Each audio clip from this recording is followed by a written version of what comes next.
हम कर्ज को हमारे परिवार की उन्नति के लिए इस्तेमाल करेंगे। हम कर्ज को हमारे परिवार की उन्नति के लिए इस्तेमाल करेंगे। हम कर्ज की किश्तें वक्त पर जमा करेंगे। हम कर्ज की किश्तें वक्त पर जमा करेंगे। हम योग्य बचत करेंगे। हम योग्य बचत करेंगे।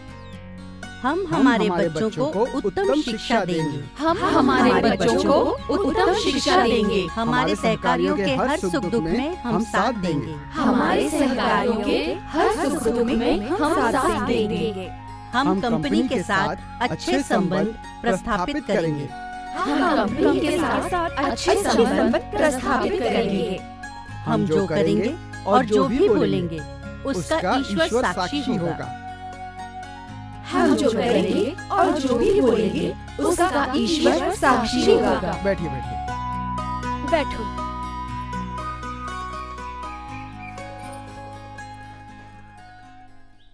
मुझे आप सबको ये बताते हुए खुशी हो रही है कि आज हमसे बातचीत करने के लिए हमारी कंपनी की जोनल मैनेजर प्रीति मैडम आई हैं। मैं लक्ष्मी जी से निवेदन करता हूं कि वो फूल देके प्रीति मैडम का स्वागत करें।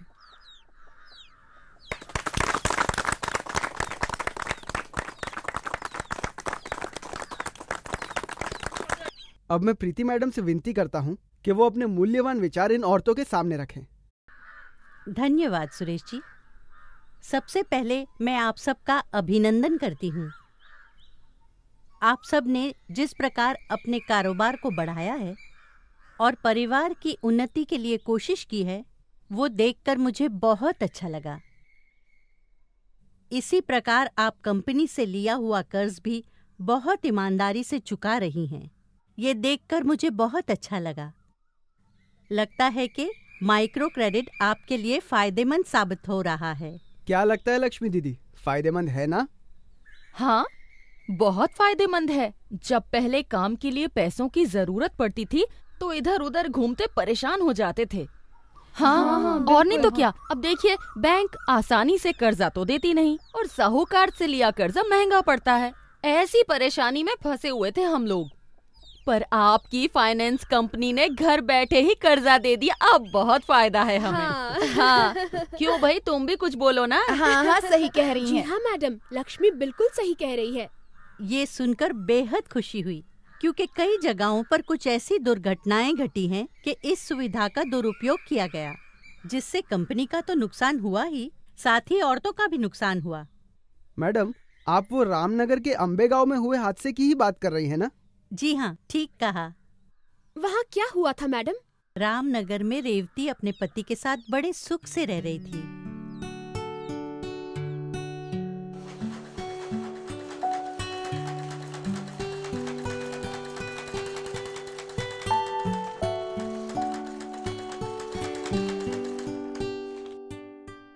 अच्छा रेवती, हाँ इस महीने तो तुमने दुकान से बहुत पैसे कमाए। हाँ, सब कर्ज देने वाली कंपनी की कृपा है। उन्हीं के दिए हुए कर्ज की वजह से तो हम ये मशीन खरीद पाए और अब मेरा टेलरिंग का काम कितना बढ़िया चल रहा है। हाँ, ये तो सही है। और नहीं तो क्या, हमारे दल की सारी औरतों ने इसी तरह तो अपना कामकाज बढ़ाया है। वाह, मेरा भी काम वैसे बहुत अच्छा चल रहा है। लगता है सुख के दिन आ गए हैं अब। हाँ। अच्छा, मेरी बात सुनो। कई दिनों से मेरे मन में एक ख्याल आ रहा है। कैसा ख्याल? सोचता हूँ एक मोटरसाइकिल ले ही लूं। मोटरसाइकिल? हाँ, अरे वो शिंदेवाड़ी के तोड़कर को अपनी सेकेंड हैंड मोटरसाइकिल बेचनी है। सोच रहा हूँ उसे खरीद ही लूं। अच्छा, पर कितने की होगी वो? 12,000 तो बोल रहा है, 10 में दे ही देगा। 10,000? हाँ। अरे बाप रे, इतने पैसे आएंगे कहाँ से? हाँ, ये बात भी सही है। तुम एक काम क्यों नहीं करती? क्या? दूसरे कंपनी के दल की सदस्य बन जाओ और फिर कर्ज ले लो। वाह, एक और कर्ज? पहले ही हम एक कर्ज ले चुके हैं, अब दूसरा भी लेंगे तो दोनों की किश्तें कैसे भरेंगे? हाँ? अरे तुम क्यों चिंता कर रही हो? तुम्हारा तो काम बहुत ही अच्छा चल रहा है, साथ ही मुझे भी अच्छे कॉन्ट्रैक्ट्स मिल रहे हैं। हम किस्त भरते रहेंगे। पापा, हम कलर टीवी ले सकते हैं? अरे मेरी बेटी, इतने पैसे आएंगे कहाँ से? हाँ पापा आप मोटरसाइकिल बाद में लेना, पहले हमें कलर टीवी चाहिए। बेटा तुम्हें पता है मुझे काम के लिए कहाँ कहाँ जाना पड़ता है? हाँ, साइकिल चला चला कर मेरे पैरों का बुरा हाल हो गया है, इसीलिए मैं मोटरसाइकिल खरीद रहा हूँ बेटा, समझी? ये क्या बात हुई? मम्मी तुम कुछ कहो ना पापा से। नहीं तो एक काम करते हैं मम्मी, तुम और पैसों का इंतजाम करो, हम मोटरसाइकिल लेंगे और कलर टीवी भी ले लेंगे। लो, बेटा बिल्कुल बाप पर गया है। अरे मेरे बच्चों, हम इतने पैसे लाएंगे कहाँ से? हाँ पापा आप मोटरसाइकिल बाद में लेना, पहले हमें टीवी चाहिए। हाँ पापा। ज्यादा जिद करने की जरूरत नहीं है, और पैसे ले आओ। चलो अब तैयार हो जाओ, स्कूल जाना है ना? अरे रेवती, एक काम करते ना, हम किसी और कंपनी से 10,000 का कर्ज ले लेंगे, 1 महीने की किस्त 3,000 ही तो होगी। अरे लेकिन फिर से इतना कर्जा। मम्मी मम्मी अब तुम ना मत कहो ना, पापा ने कह दिया कलर टीवी लेना है तो मतलब लेना है। अरे रेवती, तुम क्यों चिंता कर रही हो, मैं हूँ ना, चुका देंगे, तुम बेफिक्र होके कर्ज ले लो। अच्छा ठीक है। हम कलर टीवी लेंगे। जरूर लेंगे बेटा, जरूर लेंगे।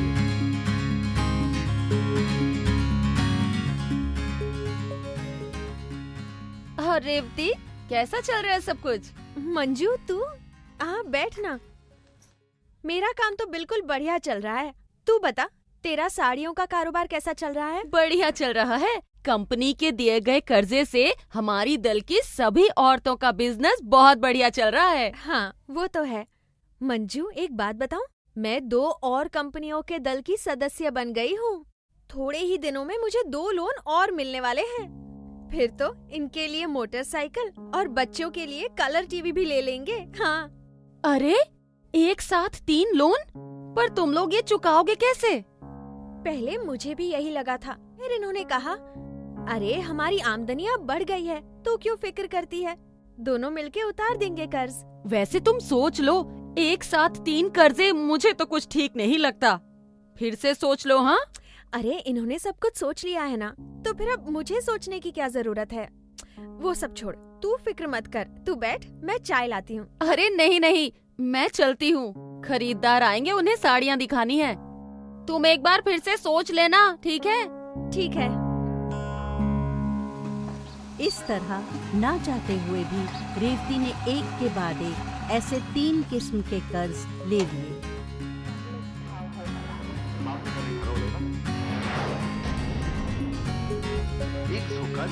पूरा परिवार खुशी से झूम रहा था, पर ये खुशी ज्यादा दिन टिकी नहीं।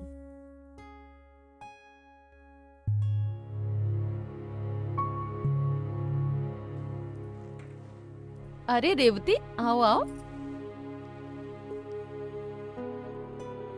बताओ कैसे आना हुआ? ऐसे ही।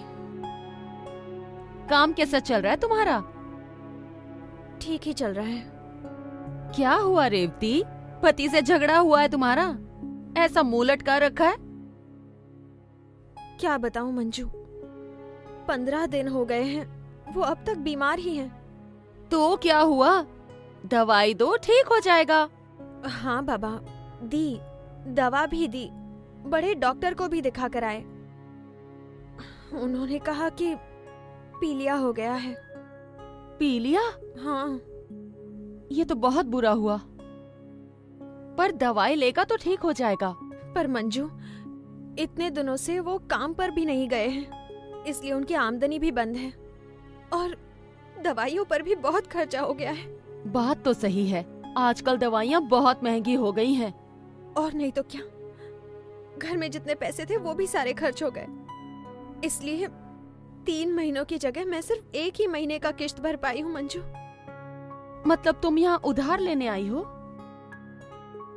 हाँ, सिर्फ 2,000 रुपए चाहिए। मंजू सच कह रही हूँ, अगर तूने मुझे 2,000 दे दिए तो मेरी परेशानी दूर हो जाएगी। देखा ना रेवती, मैंने तुम्हें तभी कहा था कि एक साथ 3 कर्जे लेना बिल्कुल सही नहीं है। मुसीबत बता के थोड़ी आती है। अब देखा ना क्या हुआ। अब मुझे क्या सपना आया था कि इतनी बड़ी मुसीबत सामने आ जाएगी? और इससे पहले तो मैंने सारी किश्तें वक्त पर भरी है ना। फिर वो तो भरे हैं, पर अब मुसीबत आ गई ना, इसीलिए तो तेरे पास आई हूँ ना। तू मेरी सहेली है ना, तो इस बार मेरी इतनी सी मदद कर देना। हाँ ठीक है, इस बार तुम्हारी मदद कर देती हूँ, हाँ। पर मुझे मेरे पैसे जल्दी से जल्दी लौटा देना, ठीक है? नहीं तो मैं भी डिफॉल्टर हो जाऊंगी। तू बिल्कुल फिक्र मत कर मंजू, जैसे ही ये काम पर जाने लगेंगे 15 दिनों में तेरे पैसे लौटा दूंगी, एकदम पक्की बात। हाँ ठीक है।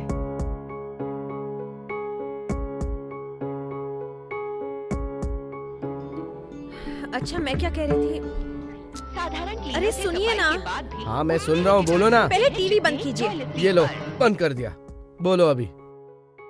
देखो अब तक तो मैंने जैसे तैसे हो सका चला लिया, हाँ। पर इस महीने 4 किश्तों के 12,000 रुपए और ऊपर से उनका ब्याज भरना ही पड़ेगा।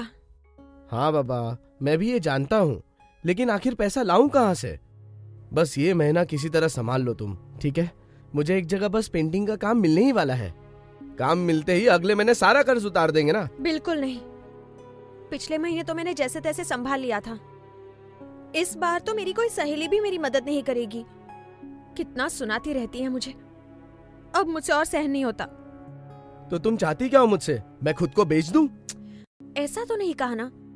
देखो मैं क्या कह रही हूँ, मतलब अगर हमने आपकी मोटरसाइकिल बेच दी तो अभी के लिए तो हमारी परेशानी थोड़ी कम हो जाएगी ना। हाँ अपनी मोटरसाइकिल बेच दूं? फिर मैं काम पे कैसे जाऊंगा? हाँ तुम तो देख ही रही हो बीमारी की वजह से मेरी क्या हालत है। और अगर मोटरसाइकिल बेच दी तो हो गया काम, मेरी सीधी ऊपर की टिकट कट जाएगी। अरे ये क्या कह रहे हैं आप? और क्या, ये ख्याल छोड़ दो, ये महीना तुम किसी भी तरह संभाल लो, या फिर अपने मायके से जाके पैसा ले आओ। वो लोग कहाँ से देंगे? आपको पता है ना उनके हालात तो हमसे भी ज्यादा बुरे हैं, और मैं उन्हें और परेशान नहीं करने वाली हूँ। हाँ तो फिर मर। हाँ तुम्हारा क्या जाता है? अब आप मेरी बात सुनिए ना। अभी के लिए मोटरसाइकिल बेच देते हैं और जैसे ही हालात ठीक होंगे तो फिर से खरीद लेंगे। क्यों, ठीक है ना? हाँ तुम मुझे ये सब सिखाओ मत, समझी? ज्यादा बोलोगी ना तो मुंह तोड़ दूंगा। नहीं तो एक काम और करते हैं, तुम्हारे कंगन और मंगलसूत्र दे दो। हाँ? सोनार के पास गिरवी रखते हैं और कर्ज उतार देंगे। अरे ये नहीं हो सकता। देखो मैं एक बार कंगन दे सकती हूँ पर मंगलसूत्र नहीं। हाँ मुझे ज्यादा होशियारी मत दिखाओ। अरे पर सुनो, एक नकली मंगलसूत्र खरीद लो और पहन लो उसे। चलो लाओ वो मंगलसूत्र। अरे कैसी बातें कर रहे हैं? मेरे सुहाग की निशानी मैं बिल्कुल नहीं दूंगी। ऐसा पाप मैं नहीं करने वाली हूँ। लगता है तुम ऐसे नहीं मानोगी। लाओ इधर। छोड़ो, मैं ही दे देती हूँ। ये लो।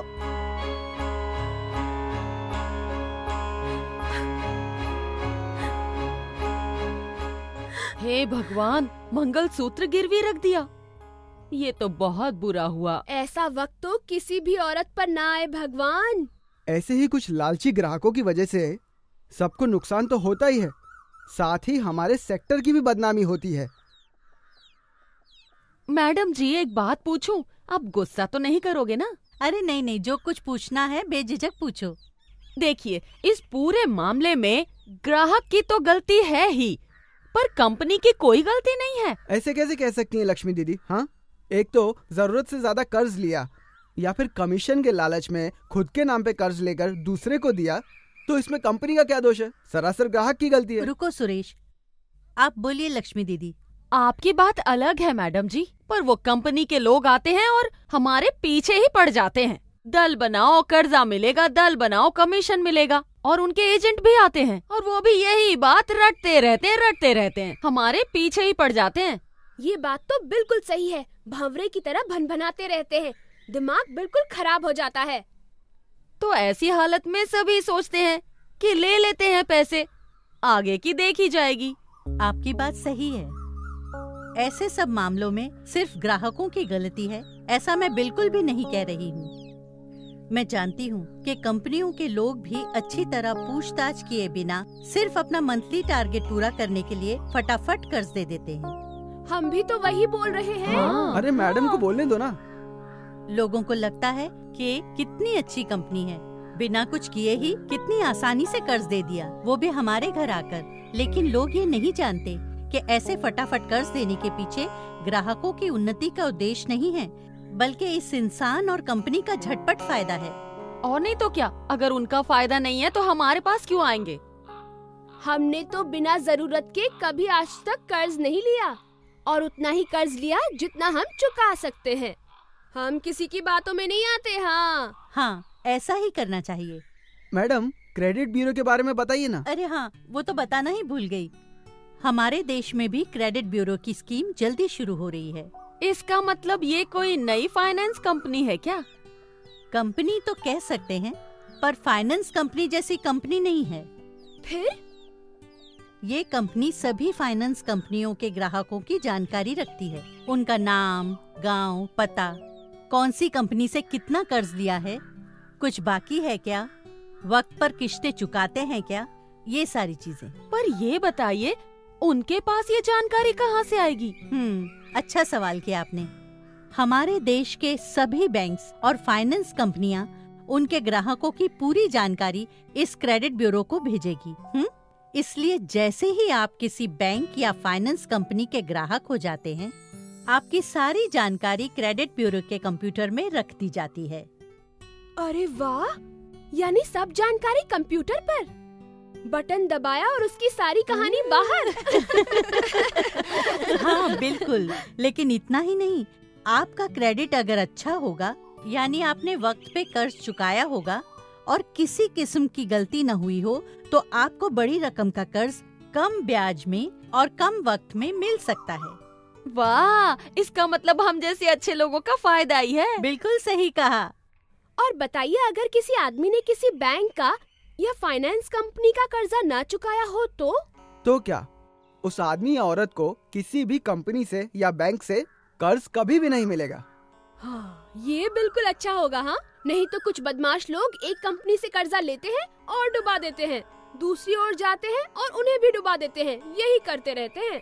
और सुनो, सभी कंपनियों और बैंकों के लिए उनके ग्राहकों की जानकारी क्रेडिट ब्यूरो को देना कानूनी तौर पे बेहद जरूरी होगा। ये बात बहुत अच्छी हुई, इससे कोई गड़बड़ नहीं होगी। हाँ, ऐसा होना ही नहीं चाहिए। आखिर में एक ही बात कहना चाहूँगी, कर्ज लेना कोई बुरी बात नहीं है, लेकिन जरूरत से ज्यादा कर्ज लेना या जरूरत न होते हुए भी सिर्फ कमीशन के लिए अपने नाम पे कर्ज लेकर दूसरे को देना और वो वक्त पे ना चुकाना, ये गलत है। इसी तरह जो कंपनियां सिर्फ आपके फायदे की बात करके आपको सस्ता कर्ज देने का लालच देते हैं, ऐसी कंपनियों से आपको बचकर रहना होगा। तो समझ गए ना? हाँ, एकदम अच्छी बात कही आपने मैडम जी, सब कुछ समझ में आ गया। हाँ। तो फिर ठीक है, हम सब मिलके इन स्वार्थी लोगों को एक तरफ कर देते हैं और हमारी तरह के सभी लोगों को सही तरीके से कर्ज लेने का रास्ता दिखाते हैं। और इसी तरह